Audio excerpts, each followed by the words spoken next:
Eita, fala Botafogo, história ontem, hoje para sempre, rapaziada. Meu amigo Roberto Narral, tudo bem, Narral? Fala, tudo bom? Isso aí. Porra, maravilha, meu irmão. Abri a tela aqui, ficou imenso, tomei um susto comigo mesmo. Então, rapaziada, hoje é um episódio muito especial. Narral, inclusive, está com cores distintas, cores diferentes.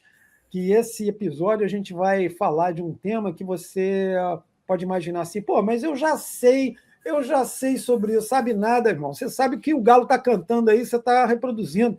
Hoje a gente vai contar detalhes importantes, o porquê que a Copa de 62 e o Botafogo e seleção brasileira, esse trinômio, tá? Copa de 62, seleção brasileira e Botafogo, esse trinômio é tão importante e histórico na vida do futebol do planeta, não é só do continente ou do Brasil, não. Eu vou até voltar aqui para baixar aqui, porque eu tomei um susto no negócio. Senão eu não consigo nem botar as imagens.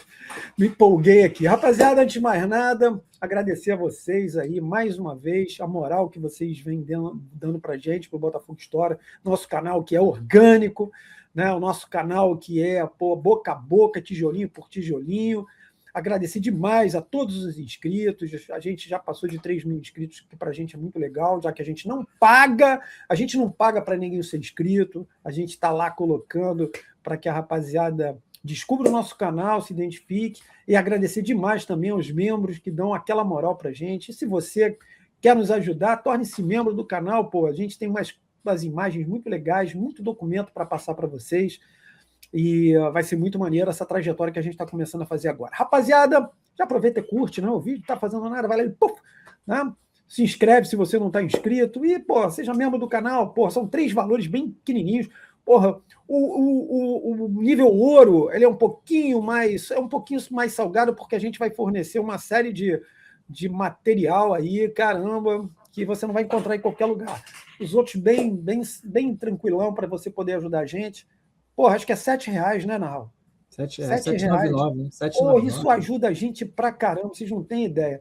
Mas, moçada, é o seguinte: o episódio de hoje, eu e Narral temos uma satisfação, uma alegria muito grande da gente poder falar sobre isso. Primeiro, porque é o orgulho de nós torcermos por um clube, chama-se Botafogo, né? A importância desse clube. Aqui é zero clubismo que eu estou falando, e você vai entender o porquê. A relação do Botafogo com a seleção brasileira e com o futebol mundial.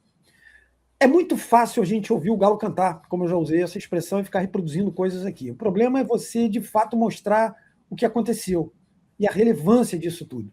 Então a gente vai falar sobre a Copa de 62. Ah, você já falou? Não, nós não falamos como nós vamos falar hoje. E apresentar os detalhes, o porquê aqueles 5 bonecos representam tanto para o futebol, não é do Botafogo, nem do Rio, nem do Brasil, futebol mundial. E a gente vai explicar por quê. Porque existem alguns esquadrões que formaram bases de seleções campeãs mundiais. A gente vai mostrar a diferença e o porquê o esquadrão de 62, ou a base de 62, o Botafogo de futebol e regatas em específico, ele é ainda mais relevante que esses grandes clubes que formaram a base de seleções campeãs mundiais. A gente vai abrir o nosso episódio mostrando uma imagem que, aliás, é uma imagem muito bacana, que o Narral produziu. É muito legal isso aqui, alto nível, uma coisa, parece até um museu aqui de novidades, né? E esse trabalho que o Narral fez, ele vai inclusive falar para a gente o que significa isso aqui, e depois eu vou complementando. Diz aí para a moçada, Narral. Então, a ideia seria exatamente, né, destacar aqueles times que foram protagonistas com a seleção do seu país em Copas do Mundo. Aqueles que tiveram, basicamente, metade do time ou mais, né? Então, em 1934, você já começa ali com a Juventus, com 5 jogadores, e em 1950 vem o Peñarol com mais 5 jogadores titulares, e são os 11 da foto da final, até porque naquela época não tinha substituição, né? A substituição só veio em 70, né? Então, os 5 titulares ali de 50 do time do Peñarol, que era a base da seleção uruguaia. Aí vem 54, na Alemanha Ocidental, o Kaiserslautern foi a base também com 5 jogadores. E aí vem esse ano nosso, que a gente está em destaque aqui do programa, que é 1962, onde a gente está vendo ali o nosso escudo ali do Botafogo, né, com a estrela solitária, onde tem 5 jogadores, né, 5 craques, que foram a base da seleção, e a gente vai falar deles durante o decorrer aqui. Só continuando, mostrando assim as bases, aí vem em 74, né, já o Bayern mandando no futebol alemão, né, já desde meados dos anos 60, o Bayern mandando no futebol alemão, 6 jogadores são a base do time titular da seleção da Alemanha. Em 82, a Itália, né, que nos eliminou, a Itália do Paulo Rossi, não só o Paulo Rossi era da Juve, como outros 5, totalizando 6 jogadores da base da Juventus, na seleção italiana. Aí dá um salto no tempo aí para frente, aí chega a Copa de 2010, que aí a base é o Barcelona, né? O time todo, né? O time todo praticamente, né? E em 14, mais uma vez, a Alemanha campeã aqui no Brasil, e a base é o Bayern de Munique, com 6 jogadores. Então, vocês vejam que o Botafogo aí está na mesma prateleira de times como Juventus, Peñarol, Bayern, Barcelona e o Kaiserslautern. E está na mesma prateleira. Agora, como o Eduardo falou, né, tem algo mais. Né? Nossa, muito mais do que isso. A questão, galera, é o seguinte, como o Nahal citou, ele fala, e agora a gente vai começar a informação, ou melhor, as informações para vocês. Ele citou poucos clubes aí, né? Ele fala da Itália, ele fala da Juve 2 vezes, ele fala da Juventus, a Juventus como base em 34 e 82. Na Alemanha, que a Alemanha aparece 3 vezes aí, né? 3 vezes, pá, que beleza, 2 vezes com o Bayern de Munique e 1 vez com o Kaiserslautern. Uruguai com o Peñarol e o Barcelona, né, representando a Espanha, e o Botafogo representando o Brasil. Aí você pode perguntar qual é a relevância disso? Absolutamente toda. Só para lembrar vocês aqui, e eu não tenho como decorar esse troço, em 34, por exemplo, os jogadores da Juventus, o Giampiero Combi, o Luiz Monte, que aliás era argentino, nasceu na Argentina e tal, e foi defender a seleção italiana, Luigi Bertolini, Giovanni Ferrari e o Raimundo Orsi. Curioso que o Raimundo Orsi depois veio jogar no futebol brasileiro. Ele foi jogar num clube ali que fica ali na esquina, ali perto da Lagoa, ali na Lagoa, né? Ele foi jogar ali, por ali. Já veterano, o bicho veio, coitado, já quase muleta, mas veio jogar no futebol brasileiro. Em 50, o Peñarol, que de triste lembrança do futebol brasileiro, né?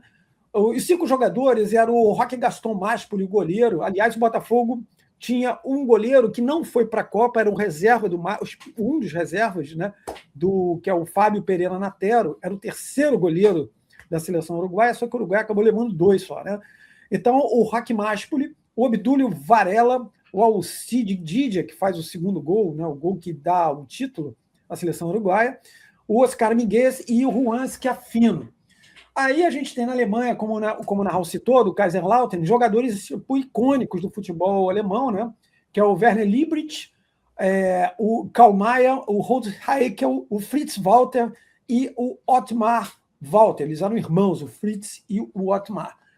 Bom, beleza, vamos dar um pulinho aí, vamos pular 62 e depois nós vamos falar aqui de 74, que o Bayern tinha o Josef Maier, um goleiro espetacular, Sepp Maier, o Schwarzenbeck, o Franz Beckenbauer, Paul Breitner, Uli Hoeneß e o Gerd Müller, artilheiro, inclusive, da Copa. A Itália, de 82, teve 6, né? Dino Zoff, Claudio Gentili, Antônio Cabrini, Gaetano Scirea, Marco Tardelli e Paulo Rossi. Só jogador, meu irmão, figurinha carimbada do negócio. A Espanha, como o Nahal cita, em 2010 eram 7 caras, pô. Eram 7 caras com uma curiosidade, né? O Davi Villa, ele tinha sido contratado pelo Barcelona antes da Copa, um pouquinho antes da Copa. Ele era do Valência, mas já era jogador do Barcelona. Então você tinha ali o Gerard Piqué, Carles Puyol, Busquets, o Xavi, o Andrés Iniesta, o Pedro, o Ledesma, o Ledesma e o Davi Villa, como eu já citei. E finalmente, em 2014, o Bayern tinha o Neuer, que ainda é o goleiro da seleção alemã, Philipp Lahm, o Boateng, Schwarzenegger, Toni Kroos e o Thomas Müller. Bom, eu precisei falar dos nomes porque vários desses caras eles são jogadores icônicos. E aí a gente vai voltar aqui ao ano de 1962. Essa imagem que eu estou tirando agora, ela entra para entrar essa imagem que todos vocês devem conhecer, né? É o time campeão mundial de 62. Vocês veem aí que essas feras deram o bicampeonato mundial ao Brasil. Mas eu acho que tem uma imagem que talvez represente melhor esse time campeão, aliás... Vamos por outro ângulo. É um outro ângulo. ângulo. E além de exatamente um outro ângulo, a gente dá uma nova roupagem a esses bonecos. E aí essa imagem, você vai entender a relevância disso aí. Se vocês repararem, na parte de cima tem um boneco chamado Nilton dos Santos, né? E lembrando, eu vou falar um pouquinho do Nilton Santos aqui, mas você repara que na parte de baixo o ataque tem 5, lembra na época do Totó, Pebolim, né, que joga, né? Jogava com 5 na época de 5 atacantes. Então, só o nosso Vavá, que está ali no meio, que era jogador do Vasco, ele está com uma cor diferente, que ele está com a cor da seleção brasileira, muito bem, né? Só que os outros 4 companheiros, eles pertenciam ao mesmo clube. Nós temos ali na ponta direita o Manel, ao lado dele o Valdir, né? Aí tem o Amarildo e tem o Mário. Que Mário? Não vou te fazer, não. Mário Jorge Lobo Zagallo. Exatamente. Então, Garrincha, Didi, Amarildo e Zagallo. Bom, qual é o tamanho da importância desses caras aí para essa conquista? Eu vou contar para vocês agora. Bom, vamos lembrar, rapaziada, que o Brasil conquistava aí o bicampeonato mundial. Isso significa o quê? Que na edição anterior de 58, o Brasil conquistou seu primeiro título. Né? Brasil campeão mundial. Brasil campeão mundial em 1958, com 3 representantes do nosso glorioso. 3 representantes. Um deles, aliás, 2 deles já estavam, quer dizer, participariam em 62. O Nilton Santos, o Didi e, aliás, 3, né? 3 deles. Os 3 que foram campeões em 58 seriam literalmente bicampeões em 62. E os outros 2 chegaram ao Botafogo depois. O Amarildo, ele foi dispensado de um determinado clube que fica ali na esquina, porque ele estava fumando, né? Essa história é contada porque o Flávio Costa parece que não gostou muito e tal, e ele acabou vindo, em tese, para o juvenil aspirante do Botafogo. O Amarildo acabou escrevendo sua história. E o Mário Zagallo, que logo após a Copa de 58, ele é contratado pelo Botafogo. Muito bem. Também desse clube, né? Também, por acaso, também nesse clube. Tem até uma situação engraçada aí, que também, se eu lembrar, eu conto aqui, porque quando a gente faz os episódios, a gente está pegando na veia de live, né? Que fica mais legal aí, narrar o Combinamos dessa maneira. Bom, mas, de novo, qual é a relevância desses caras? Rapaziada, é o seguinte. Dessa seleção de 62, o Brasil foi bicampeão, fazendo ao todo, Narral vai ficar amarradão agora, hein? O Brasil fez ao todo 14 gols. Só lembrando aqui, tá? Na estreia, 2-0 no México, aí 0-0 no jogo seguinte contra a Tchecoslováquia, 2-1 na Espanha, 3-1 na Inglaterra, aí semifinal 4-2 no Chile, e a final pegou a Tchecoslováquia de novo, sapecou 3-1. Muito bem. Ao todo, esse time, essa seleção, fez 14 gols. 14 gols. Aí vem aquela pergunta, a primeira pergunta, uma pergunta que vale 3 pontos na prova. Desses 14 gols, 8 foram feitos por jogadores do Botafogo. Garrincha fez 4, Amarildo fez 3 e Zagallo fez 1. Desses 14 gols, 9 assistências foram de jogadores do Botafogo. Cara, o Zagallo deu nada menos que 5. Garrincha, 2 e o Amarildo, 2. Agora que vem a parte mais legal, né? Sem contar que teve um lance, hein, o Narral, que um dos gols, que aliás foi um gol do Vavá contra a Inglaterra, o Vavá pega um rebote do goleiro numa falta cobrada por Garrincha. Então eu não estou nem contando essa aqui, estou dando de lambuja, né? Porque não é uma assistência, mas só saiu o gol porque o goleiro bateu roupa numa falta do Garrincha.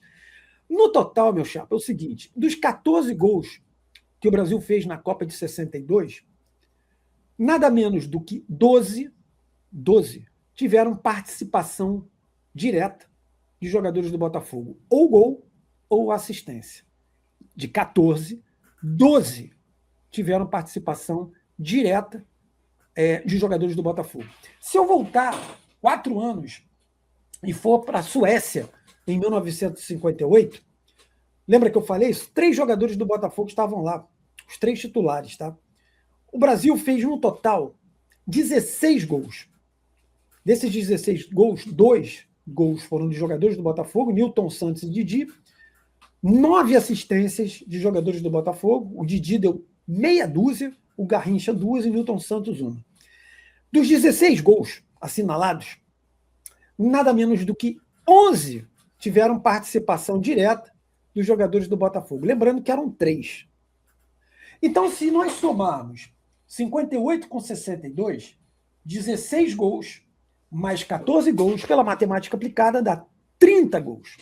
Dos 30 gols que o Brasil fez no bicampeonato, 23 tiveram participação direta de jogadores do Botafogo. Aí você pode imaginar, caramba, né? Calma aí, meu irmão. Em 1970, eu vou dar um pulo ali, lembra que o Brasil é tricampeão mundial. O Brasil é tricampeão mundial, também com 3 jogadores do Botafogo, sendo que um era titular, que foi o nosso Jairzinho Furacão. Os outros 2, Paulo César e o Roberto, eram reservas e acabaram entrando. Mas o legal é o seguinte: o Brasil fez nessa Copa 19 gols. Dos 19 gols, 7 foram do Jairzinho, o cara que fez gol em todos os jogos. E uma assistência do Paulo César. Então, dos 19 gols, participação direta acabou sendo em 7, porque teve jogo aqui, o Paulo César faz um gol que o Jairzinho faz um gol que é a assistência do Paulo César. Então, gente, nas 3 conquistas do Brasil, o Botafogo, jogadores do Botafogo, isso não é um detalhe. Eu vou só relembrar aqui para você, hein? Somar 58 com 62, são 30 gols e 23 participações diretas de jogadores do Botafogo. Cara, isso aqui não é pouca coisa. Nós estamos falando de Copa do Mundo, cara. Copa do Mundo. E agora eu vou falar um negócio, e aí a gente vai começar a discursar um pouquinho sobre mais informações. Eu deixei a imagem no alto, que aquela fera que está lá em cima, aliás, o Mauro, né, que está do lado esquerdo do Nilton Santos, quer dizer, seu lado direito, você que está assistindo, o Mauro está ali provavelmente com uma flâmula, né? Parece que ele está com uma folha de papel na mão que ele vai entregar para alguém. É a parte de trás da flâmula, né? Pois é, parece que ele vai entregar lá um rascunho pro. Mas enfim, o Nilton Santos que está ali, muitas vezes o Galo canta, né? Que é essa expressão que eu estou usando aqui, e a rapaziada vai repetindo. O Nilton Santos só jogou isso para enaltecer o Botafogo, né? Só vestiu 2 camisas na sua vida como jogador de futebol. Não, ele vestiu 3 camisas, cara. Ele vestiu essa preta e branca maravilhosa. Ele vestiu a chamada amarelinha que você está vendo aí. E ele vestiu essa camisa, cara. Aí você fala, que camisa é essa aí? FMF, Federação Metropolitana de Futebol. A Federação da Seleção do Rio de Janeiro, que na época era Distrito Federal. Essa camisa é muito importante, cara. Isso não é um cata-cata, não. O Campeonato Brasileiro de Seleções era uma competição com bastante rivalidade, mas muita rivalidade mesmo, o couro comia.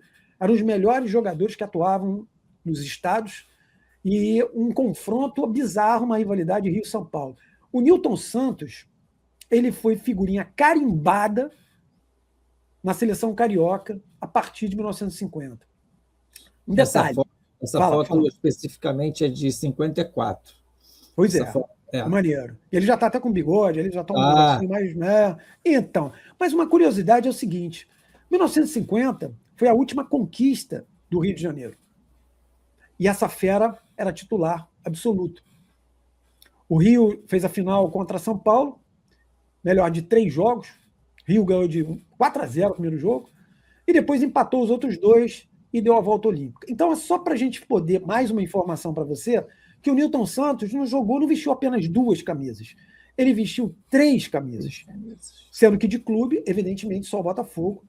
A gente não vai contar o Flecheiras, né, que foi o clube que ele começou lá na Ilha do Governador, mas como profissional, somente a camisa do Botafogo. Mas é fundamental a gente citar isso aqui, porque não era um torneio qualquer. O Campeonato Brasileiro de Seleções era uma competição bastante concorrida, casa cheia. Casa cheia. Multidões, é uma rivalidade absurda. Né? O quê? Pô, o que é isso? E aí, Narral, para a gente lamber os beiços aqui, como é que esse negócio funcionava? Na Copa de 62, o Botafogo, lembra, você já decorou os nomes, com certeza, né? Nilton Santos, Garrincha, Didi, Amarildo e Zagallo, né? Na Copa de... Ah, meu amigo, olha eles aí na seleção. Todos na seleção carioca, todos. Olha isso, trabalho muito legal que o Narral fez. O Narral tá ficando bom nesse negócio, hein? O Narral tá, porra, sensacional, hein? E cobra baratinho para fazer, irmão. Você que está querendo trabalhar. Olha que maneiro, cara. Os 5 representando o Distrito Federal. Então, Rio de Janeiro ainda, e o Rio de Janeiro era a capital federal. Fala, Marral. O Amarildo já está com a da Federação Carioca. Essa aí é de 61, 62. Essa camisa. Boa. Tá vendo ali, ó? FCF. Boa, exatamente. Boa, excelente. Os demais ainda com a da Federação Metropolitana, antes de deixar de ser capital federal, né? E passar a ser estado da Guanabara. E ali o Amarildo já mais recente, vamos dizer assim, né? Com essa camisa aí. Maravilha. Então, assim, rapaziada, isso para vocês entenderem a conexão que havia entre a seleção carioca e a seleção brasileira. Não é um negócio, um torneiozinho, mequetrefe, não, isso era desde lá de trás, irmão. Desde lá de trás, o couro comia, com uma rivalidade muito forte, e, como voltando aqui a frisar, casa cheia, estádios lotados, e, nossa, muita rivalidade mesmo, era muito sério. E talvez essa rivalidade, o eixo Rio-São Paulo, essa rivalidade tenha ganho força justamente pelos campeonatos de seleção, porque nós não tínhamos campeonato brasileiro. Até a partir de 1950 é que surge o torneio Rio-São Paulo, que foi uma necessidade, inclusive, em face da rivalidade entre Rio e São Paulo, fundamentalmente.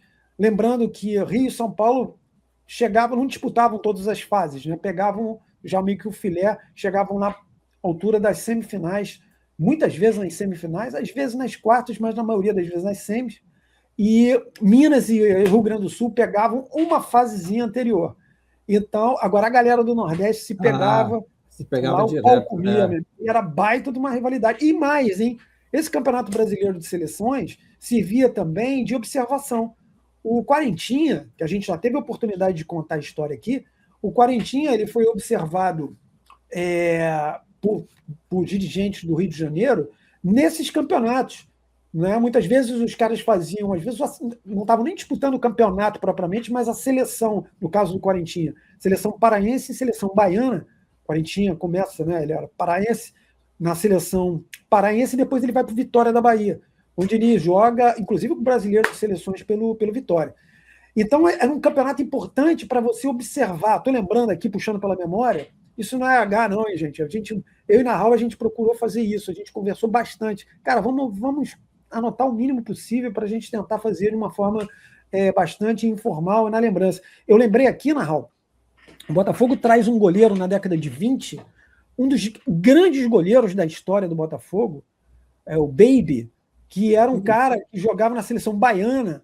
Porra, fechou o gol, o cara arrebentou, os caras, porra, esse malandro ali jogava até com um chapeuzinho de marinheiro. E o Baby, ele tem uma história muito legal. Pô, já estou eu falando do Baby aqui, pô, uma história legal. Ele era muito bom jogador, mas ele tinha uma noiva ciumenta, porra, e a noiva já estava naquela, porra, não vem ficar comigo aqui trocando um beijo, vai ficar jogando bola. Aí o cara resolveu parar de jogar, e aí teve um episódio, que eu nem vou me estender aqui, o Botafogo estava tomando a tunda, que os goleiros eram ruins, ele estava assistindo, e falou, porra, você quer saber? Você tentar jogar, e ainda voltou para o Botafogo e ainda jogou algumas partidas.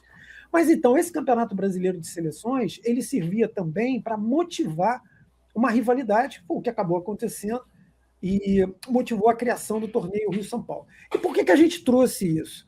Porque agora a gente vai entrar em mais informações para vocês em relação àqueles times, aqueles clubes que foram base. E é muito importante o que a gente vai trazer aqui. E aí eu vou trazer de novo aquela imagem belíssima que o Narral postou, postou nada, pô, o cara criou isso aí, um negócio maneiríssimo.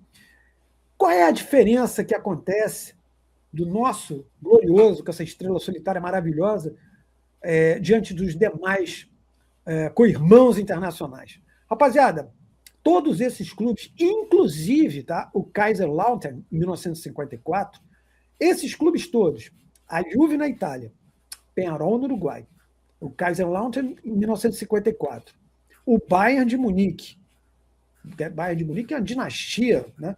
E o Barcelona, não.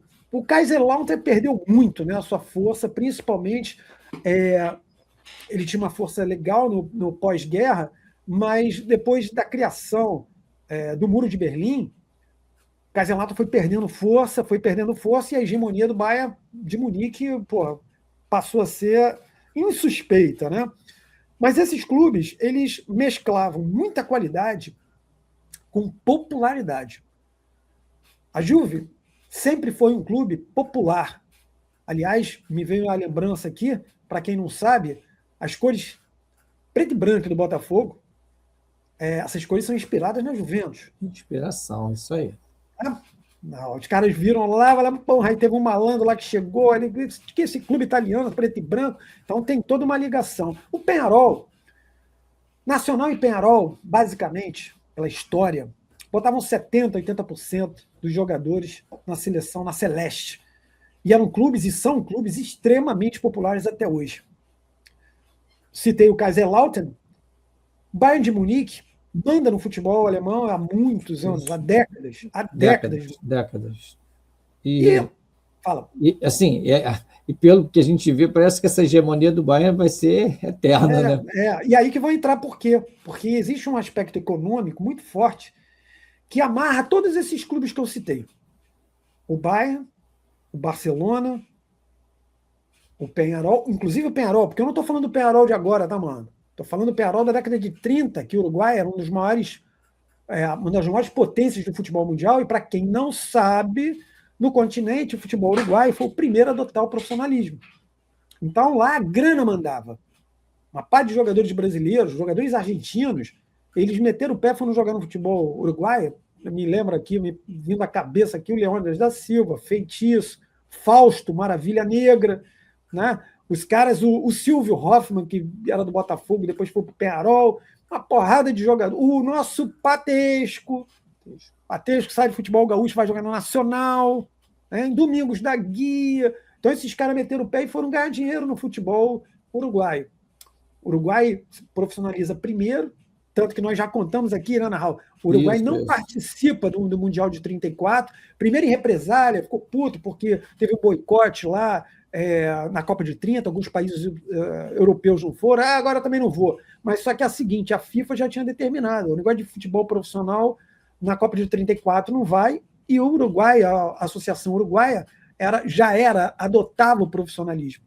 Então, o Nacional e o Peñarol eram clubes de uma grande potência financeira. E aí que eu gostaria que você guardasse essa informação. O Kaiserslautern, como eu citei, no futebol no pós-guerra, ele ganha um protagonismo muito grande, são jogadores... Aliás, os irmãos Walter, né, o Otmar e o Fritz, eram top, figurinhas carimbadas no futebol alemão e europeu, era um clube com grande popularidade. Como eu falei, depois da criação do Muro de Berlim, eles foram perdendo a relevância, e o Bayern matou no peito e domina aquilo lá já há muito tempo. A Juventus é uma potência, inclusive financeira. A Juventus teve vários momentos de absoluto predomínio no futebol italiano. Grana, muito dinheiro investido, né? Até hoje. A Juve é um clube riquíssimo. O Barcelona nem se fala, né? A espanholização proporcionou Barcelona e Real Madrid literalmente mandarem, né? O Atlético de Madrid, que é um clube muito tradicional, ele fica vários passos atrás no quesito grana, no quesito popularidade. E aonde é que o Botafogo entra nessa história? O Botafogo é o único desses clubes. De novo, você vai falar, o Kaiserslautern, você que acabou de entrar aqui. Não, o Kaiserslautern pós-guerra, um clube bastante popular na Alemanha. Mas o Botafogo é o único clube que não é de massa. Se a gente lembrar que em 58 e 62, e nós já tivemos a oportunidade de falar sobre isso, é justamente o período que o Botafogo... Sabe a historinha do Superman? Né? O super-homem entra na cabine telefônica, ele abre, né? Ele vai se transformar, ele abre e bota a camisa. O Botafogo fez mais ou menos isso. Ele abriu a camisa, meu irmão, e apareceu no Brasil. A partir de 1956, 57. A partir do momento que o Botafogo começa a surgir como potência, não é no futebol nacional, não, nem no futebol sul-americano, continental, não, é mundial. Mundial. Com as excursões, né, Narral? Nós já falamos aqui até em programas anteriores, né? Exato. E aí, ficando 2, 3 meses de excursão, 20, 30 partidas, né? Chamando a atenção, e já com convite para o ano seguinte, já acertado para o ano seguinte. Exato. E aquilo abriu as portas, porque na excursão de 1955, o Botafogo, num perrengue danado, inclusive uma crise técnica braba, o Botafogo mal. E aí é feita uma excursão meio que às cegas. O empresário chega, contrata uma porrada de jogos e vamos lá, e ninguém conhecia. Não é que nem, tem internet, sabe o que é? O Brasil não era nada, amigo. Lembrando, a primeira conquista no Mundial foi em 58. Estou falando de 1955. O futebol europeu não sabia, não conhecia de Brasil. Relevância no continente sul-americano, Uruguai e Argentina. Fato. Os caras dominavam. Copa América, o Brasil só tinha vencido, todas as que ele venceu, tinha vencido 3 Copas América até então, as 3 no Rio. Saiu do Brasil, não ganhava. Enquanto que o Uruguai e a Argentina se revezavam, né? E sem contar que o Uruguai já tinha sido campeão mundial, ou a Argentina tinha sido campeã. O Uruguai já tinha sido campeão olímpico. Bicampeão olímpico. A Argentina ganhou Copa América rodo. O Brasil não arrumava nada. Então, quando chega o Botafogo, um time do Brasil, ninguém conhecia. E o Botafogo passa o carro. Uma excursão, como o Narral falou, quilométrica, porrada de jogo em 3 meses, quase 3 meses de navio, né? Os caras chegavam com uma porrada de tempo no navio, balançando, sacudindo todo lá, ninguém vomitando e tal. Aí chegar para jogar por 3 meses e o Botafogo passa o carro. E ninguém conhecia. Fala, que time é esse? Isso em 1955, que já tinha o Garrincha, já tinha o Nilton Santos. Os caras não entenderam nada. Tem um maluco todo empenado ali, todo torto ali na direita, já fazendo um escarcel. E aí Narral citou bem. O Botafogo volta com dinheiro no bolso. E, aliás, 2 dos jogadores já ficam na Europa. Exato, né? Vinícius e Dino da Costa, exatamente. Porque o Garrincha dava espaço, o maluco fazia o gol e os caras queriam o Garrincha também, só que o Botafogo conseguiu segurar o Garrincha. E aí, quando o Botafogo volta da excursão de 55, o empresário ficou louco, né, cara? O empresário falou, cara, sucesso de grana e sucesso técnico. Então virou e falou, ano que vem tem mais. E aí que vem o papo legal da história. Porque como não tinha internet e o Brasil continuava obscuro para aquela rapaziada, os caras lembravam do que? Botafogo. E aí, quando vem 1956, o Botafogo volta à Europa e joga em vários desses mesmos países. Só que aí a imprensa já conhecia alguns caras. Aquele torto maluco lá de novo, todo empenado. E era o Garrincha já com 1 ano a mais de experiência, passando o carro. Só que o Botafogo com um time mais encorpado. Valdir, o Didi já tinha sido contratado. O Botafogo traz um goleiro gringo, como eu falei, era um dos reservas do Máspoli, né? O Pereira Natero. O Botafogo tem um jogador importante, que era o Rodrigues, ponta esquerda, que foi do Palmeiras, foi Copa do Mundo de 54 ele está também. Então, um time mais encorpado. E a excursão, baita sucesso de novo, técnico e financeiro. Então, ali em 1956, o Botafogo começa a formar um time que, meu irmão, segura uma década e meia, mesmo com as mudanças. O Botafogo passa a ser protagonista. E lembrando que a Copa do Mundo de 58, quando o Botafogo apresenta esses 3 jogadores, Newton Santos, Didi e Garrincha, o Botafogo era o atual campeão carioca, que foi o campeão de 57, que nós também já contamos aqui o episódio sobre essa conquista impressionante. E aí o que acontece? O Brasil é campeão mundial. Então, quando o Brasil surge, aqueles 3 bonecos que apareciam ali, Newton Santos, Garrincha e Didi, já tinham feito o escarcéu do futebol europeu e já eram conhecidos. Já eram conhecidos, exatamente. Os outros jogadores, eles não conheciam, mas os 3 do Botafogo, eles já conheciam. Na Suécia, quando o Botafogo jogou, os caras, todo mundo já conhecia. Não é à toa que o Garrincha deixou um filho na Suécia. Exatamente. Né? Não era bom, meu irmão. O cara chegou lá, já era conhecido, as menininhas, tudo. Então, assim, quando o Botafogo surge para o futebol nacional, sul-americano e mundial, o Brasil surge. Então, o que incomoda uma grande parte da mídia, e eu estou falando por conhecimento de causa, porque eu já falei isso algumas vezes, eu trabalhei 13 anos na chamada grande mídia, o que incomoda é que a relevância do Botafogo é justamente ela surge quando o Brasil passa a ser protagonista. Então, quando o Brasil passa a ser protagonista, o Botafogo é o protagonista. Então, isso acaba ecoando. Porque o Botafogo... Aquela frase, desculpa interromper, tem aquela frase, né? O clube que transformou o Brasil no país do futebol. Não é? Claro. Quer dizer, essa frase diz tudo, né? Tem a faixa lá. Né? É porque parece que é feita por torcedores do Botafogo, ou por. Não, isso é feito pela história. Isso é fato, cara. Aliás, é uma coisa curiosa quando a gente fala da importância de 62. Aí ninguém fala, 62, o quanto eu fiquei feliz, e o Narral sabe disso, a gente conversou bastante em off sobre isso, da confirmação da convocação do Danilo, porque você está brigando contra um sistema, amigo, um sistema de grana, de dinheiro, de você ter clube rico que contrata jogador, até cuspir aqui, que contrata jogador. Porra, você vê, na atual seleção brasileira, você tem alguns jogadores ali, cara, na boa, os caras vieram para cá para serem convocados. Porque eles não seriam convocados. Eles já jogavam na Europa há algum tempo, eles não seriam convocados. Mas aí eles vêm, vestem a camisa de um clube popular, a luz parece que fica mais brilhante, né? Parece que fica uma coisa extraordinária. Então, assim, parece mais reluzente, né? Coisa linda. Olha, o cara é poeta, virou até poeta, mais reluzente. Então, quando o Botafogo teve a confirmação do Danilo, e o Danilo foi convocado, não porque ele estava lá fora. Aliás, quando ele estava lá fora, ninguém falava do Danilo. Ele foi convocado pelo que ele jogou aqui. Botafogo. Ao contrário dos outros. Exatamente. Todo mundo sabe qual a edição. E aí, reforçando, né, Narral, a importância de você ser um clube de massa. Porque um clube de massa, ele dá protagonismo ao jogador. E o Botafogo não. O Botafogo nunca foi, se Deus quiser, jamais vai ser um clube de massa. E por que jamais? Esse meu desejo. Porque, amigo, a massa ela é manipulável. Levada. Ela vai sendo levada. Você vai falando um negócio, a mídia coloca, tu vai pegando. O torcedor do Botafogo, não. Isso aí é fato, cara.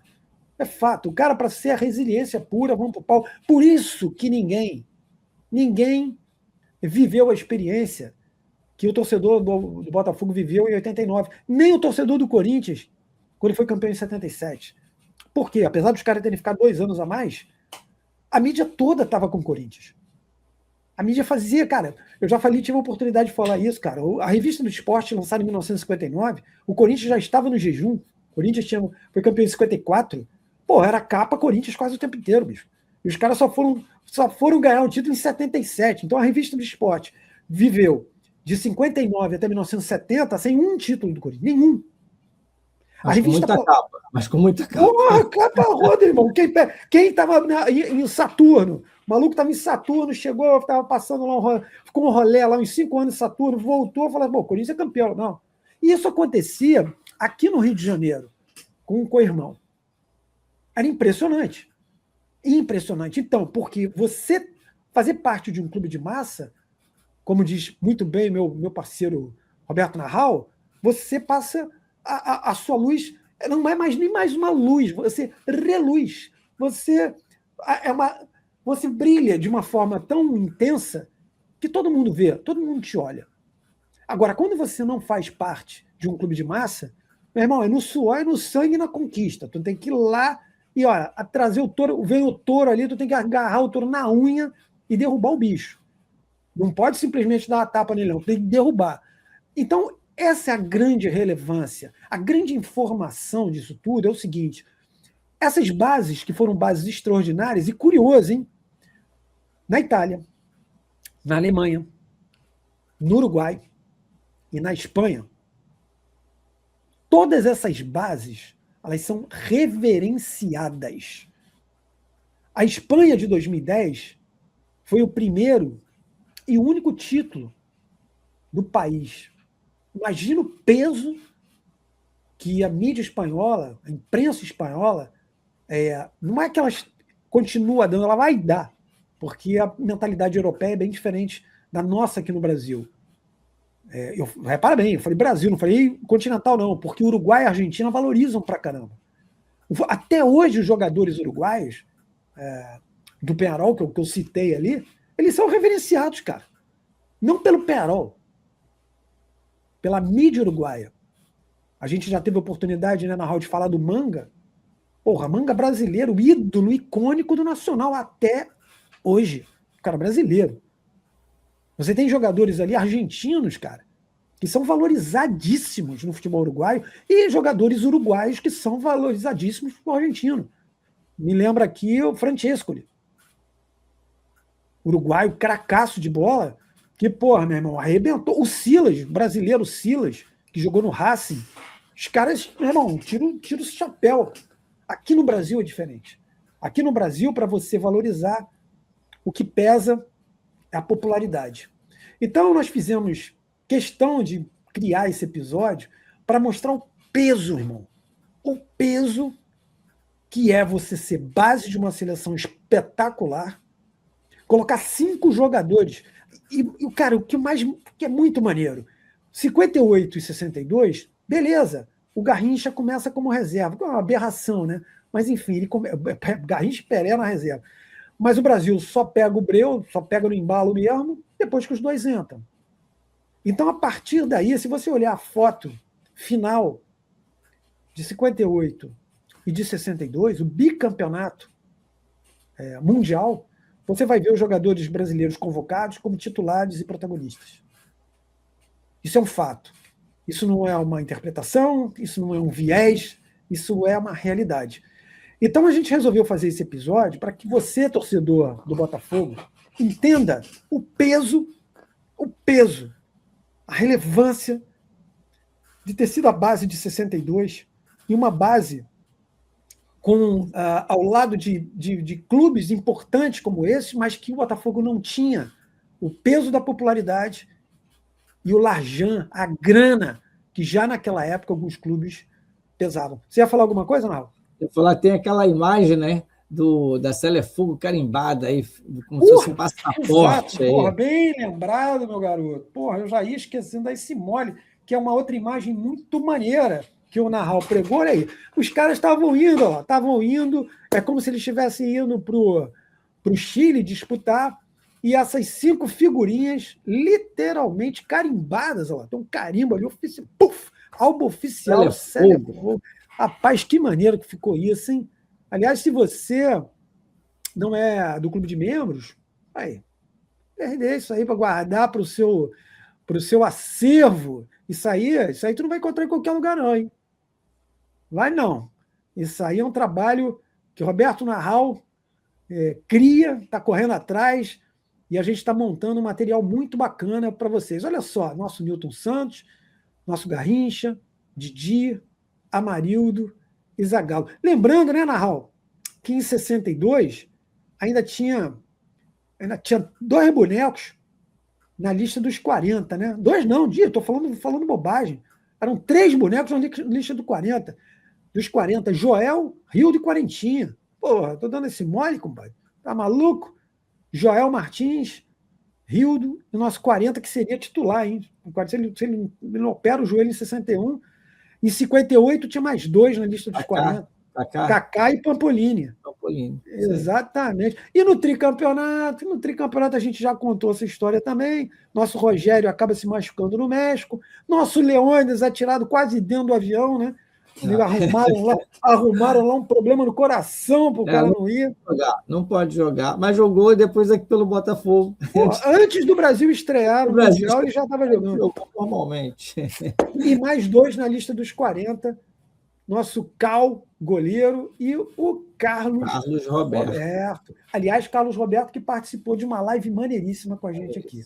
2 horas e 5 minutos e só parou o celular, ficou sem bateria. Rapaziada, mais alguma coisa, Narral? Não, é isso aí. Esquecemos alguma coisa? Foi muito bom mostrar o protagonismo do Botafogo, né? E desses 5 jogadores em 62, falar dos jogadores de 58 e também dos de 70. É muito bom mostrar essa importância do Botafogo para a história do futebol mundial, como você falou. Não é só do Brasil, não. É do mundo. Tanto é do mundo que está lá aquela prateleirinha que a gente colocou ali e o Botafogo está... Botar de novo. Aqui o homem fala, a gente mostra. Aí, do mundo. Tá aí. Juventus, Peñarol, Bayern de Munique, Barcelona, Kaiserslautern, Botafogo. E Botafogo. Sendo que aquilo que a gente já explicou aqui, não é clube de massa, era um clube que até hoje, né, uma boa parte da galera meio que torce o nariz para falar. Isso é uma realidade, gente. Isso não é só com o Botafogo, tá? Mas o Botafogo era o patinho feio do negócio. Era o patinho feio. Porque o curioso, e isso é fato,